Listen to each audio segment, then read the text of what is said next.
नमस्कार प्रिय विद्यार्थियों, वीके नॉलेज इलेक्ट्रिकल में आप सभी का स्वागत है। मध्य प्रदेश के विद्युत विभाग में कुछ दिन पहले नोटिफिकेशन आया था, वैकेंसी जारी हो चुकी है और आपको अगर पता हो तो संभावित एग्ज़ाम डेट भी डिक्लेयर हो चुकी है। मार्च 2025 में पेपर होना है।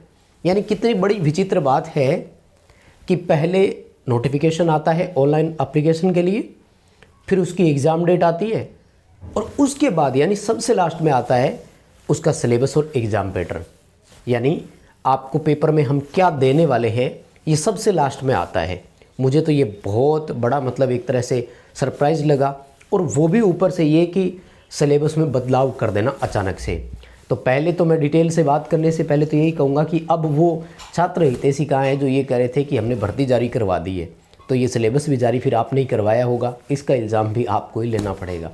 जो कहते हैं ना क्रेडिट लेने के लिए कि हमने वैकेंसी जारी करवाई। खैर, हम अब इस मुद्दे पर आए हैं कि आपको जो नए 2 सब्जेक्ट जुड़े हैं उनके लिए क्या पढ़ना होगा थोड़ा सा, और पूरी डिटेल जो है वो मैं आपके सामने एक बार रख देता हूँ। तो देखो, जो आपका प्लांट असिस्टेंट इलेक्ट्रिकल उसकी बात कर रहा हूँ मैं।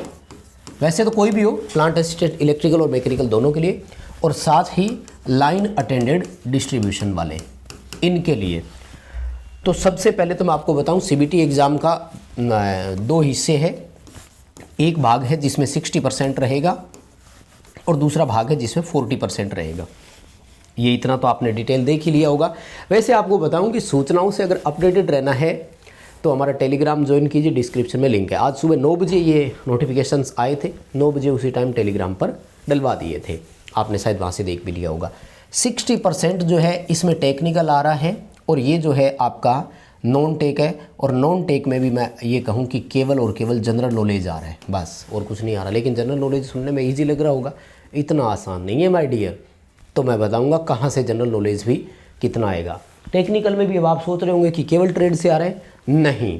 तो सबसे पहले आइए हम लाइन अटेंडेंट के बारे में बात करते हैं। प्लांट असिस्टेंट के बारे में बाद में बात करेंगे। लाइन अटेंडेंट का ये रहा आपके सामने, देखो भाई। क्या आप में से बहुत सारे बच्चे हैं जो इस बात को सहमत भी करेंगे? बताइएगा जरूर कि हाँ ये सिलेबस ठीक है जी, हम खुश हैं इससे। किसने पता तो लगे ना कौन कौन फेवर में भी है। लाइन अटेंडेंट डिस्ट्रीब्यूशन के लिए है, देखो इंडिकेटिव सिलेबस में सबसे पहला इंजीनियरिंग ड्राइंग जोड़ दिया, सेकंड देखो वर्कशॉप कैलकुलेशन एंड साइंस जोड़ दिया। ध्यान से देखना इन दोनों चीज़ों को। दोनों ही अपने आप में उतने ही बड़े सब्जेक्ट है जितनी बड़ी आपकी थ्योरी है। चलो ड्राइंग को थोड़ा सा कम मान लेते हैं, लेकिन वर्कशॉप कैलकुलेशन एंड साइंस छोटी थोड़ी है। 25 टॉपिक आते हैं लगभग इसमें, अगर एक एक करके पढ़ते हैं तो। और इसके साथ में आपका वो आ जाता है, क्या बोलते हैं, गणित साथ में आ गई। अब बोलने को तो इन्होंने बोल दिया कि मैथ नहीं है, केवल जीके रहेगा, लेकिन वो मैथ यहाँ जोड़ दी इन्होंने। तो इसमें सारे सब्जेक्ट्स आएंगे। तो मैं आपको सिलेबस के कुछ टॉपिक बता देता हूँ। अब इतना बड़ा है तो मैं आपको बताता हूँ। पहले तो देखो कमेंट नीचे भी यही आएंगे कि जी आप क्लास लगाइए माय डियर, मेहनत आपको ही करनी है। हम जितना हो सकता है इन पर आपको क्लासेज प्रोवाइड करवाने का प्रयास करेंगे, लेकिन आप अपने लेवल पर मेहनत कीजिए।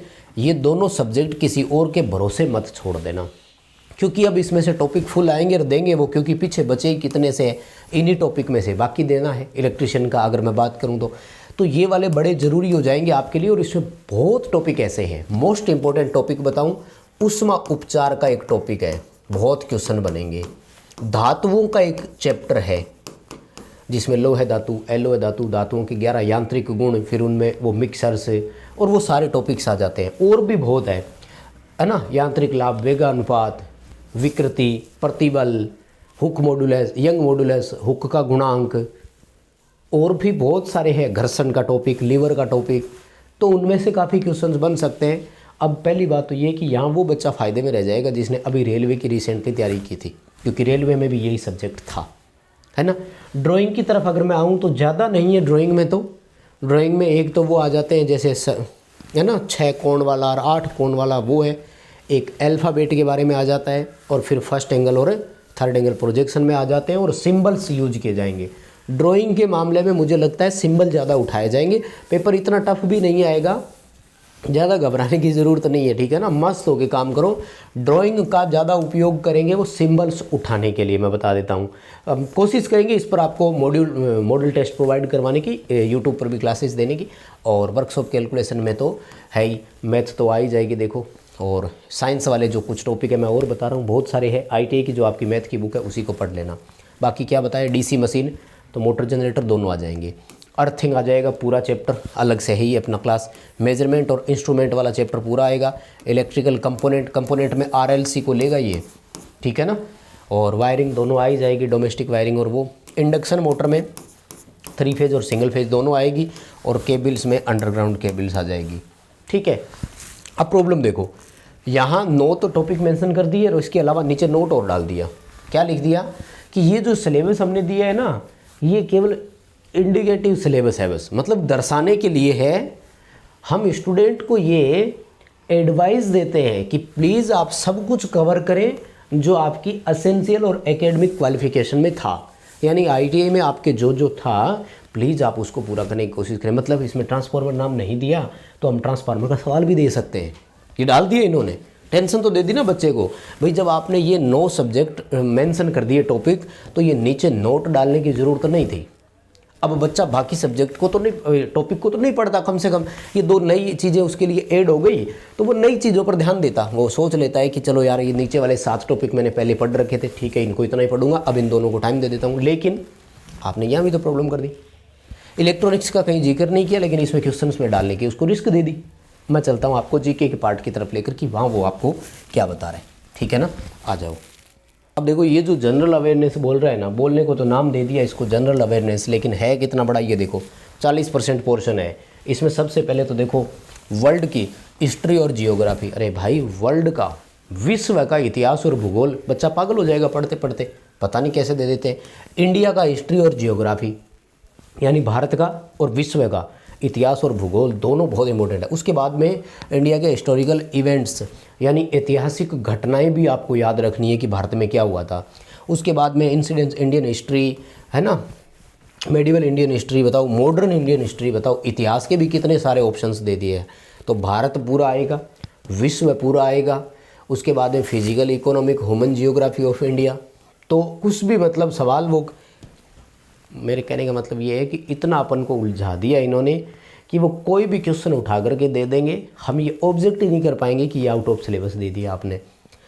तो वो कुल मिलाकर के उन्होंने बात निकाली। कॉन्स्टिट्यूशन यानी संविधान में से देंगे, लीगल नॉलेज एंड एनवायरनमेंट, पर्यावरण, सामान्य ज्ञान और संविधान से संबंधित क्वेश्चन देंगे, है ना। फंडामेंटल ऑफ इंडियन कॉन्स्टिट्यूशन, भारतीय संविधान, और यूनियन एंड स्टेट गवर्नमेंट, राज्य और केंद्र की सरकार से संबंधित सवाल, पार्लियामेंट, जुडिशरी मतलब संसद, न्यायालय, मतलब पॉलिटिकल साइंस, पब्लिक एडमिनिस्ट्रेशन, लोक प्रशासन, वो सारा जोड़ दिया इसमें। उसके बाद में MP का GK जोड़ दिया। MP वाले बच्चों को तो कहाँ फ़ायदा, मुझे इसमें कोई क्लियर नज़र ही नहीं आ रहा। एक MP का GK में इतना सा दिया है, जियोग्राफी, हिस्ट्री, कल्चर और इकोनॉमी। ये 4 टॉपिक ऐसे हैं जो MP वाले बच्चे का एक्स्ट्रा होगा। बाकी ऊपर जितना पढ़ रहा है वो तो इंडिया का कोई भी बच्चा पढ़ रहा होगा। करंट अफेयर्स किसका आएगा, गवर्नमेंट स्कीम्स यानी सरकारी योजनाएं क्या क्या है, इकोनॉमिक डेवलपमेंट, आर्थिक विकास क्या क्या हुए, करंट पॉलिटी एंड गवर्नेंस यानी वर्तमान शासन किस तरह से चल रहा है, करंट है ना, नेशनल और वर्ल्ड इंपॉर्टेंस मतलब राष्ट्र का भी आएगा और विश्व का भी आएगा, और इन्फॉर्मेशन टेक्नोलॉजी का भी आएगा, मतलब कंप्यूटर के क्वेश्चंस आएंगे, इंटरनेट, MS ऑफिस और इत्यादि। ये तो बहुत है ना, ऊपर से ही निकल रहा है सारा। और यहाँ क्या लिख दिया, general mathematics and logical reasoning, मतलब मैथ, रीजनिंग और GK 3 पोर्शन ये जोड़ दिया, और उसके बाद में वो टेक्निकल वाला जोड़ दिया। तो ये था पूरा लाइन अटेंडेंट के बारे में।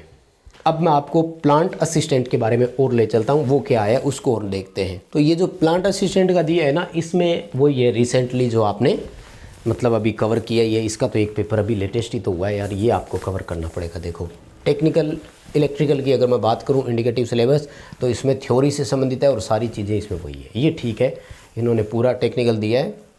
मतलब प्लांट असिस्टेंट की तरफ अगर आप जाएंगे तो इंजीनियरिंग, ड्राइंग और वर्कशॉप कैलकुलेशन नहीं आएगा, लेकिन वो जो 40% हिस्सा है वो दोनों के लिए कॉमन है, कॉमन तैयारी करनी है। और इतना ये ट्रेड थ्योरी पढ़ रहे हो, इसमें वो कवर हो ही जाएगा, लेकिन वहाँ आपके लाइन अटेंडेंट के लिए 2 अलग से पढ़ने पड़ेंगे टॉपिक आपको। तो क्या क्या दिया है इसमें, सेफ्टी वाला पहला चैप्टर आपका हो ही गया, हैंड टूल हो गया, उसके बाद में फंडामेंटल इलेक्ट्रिसिटी हो गई, बेसिक विद्युत जिसमें इलेक्ट्रॉन कैसे काम करता है, करंट वोल्टेज वो कैसे आता है, और उसके बाद में चालक अचालक और उनके प्रकार, ओम का नियम, सोल्डरिंग, फ्लक्स, ये पूरा टॉपिक वही है इसमें, है ना। ये पूरा आपको कुल मिलाकर के हमने टेलीग्राम पर दिए हुए हैं पीडीएफ्स, तो आप वहाँ से पढ़ेंगे। मेरे कहने का मतलब क्या है, देखो अब करना क्या है, ख़ासतौर से अगर आप मध्य प्रदेश से है, 7 साल बाद भर्ती आई है और वो भी इस क्रूशियल कंडीशन में, मुझे लगता है परेशानी भरी चीज़ें हैं, लेकिन थोड़ा सा आप समय दें एक्स्ट्रा। और ड्राइंग ज़्यादा कुछ नहीं, सिंबल्स वगैरह आएंगे, उसमें कुछ एग्जांपल्स की क्लासेज हम आपको करवाएंगे, तो आई होप कि आप वहाँ से उसको समझ सकेंगे।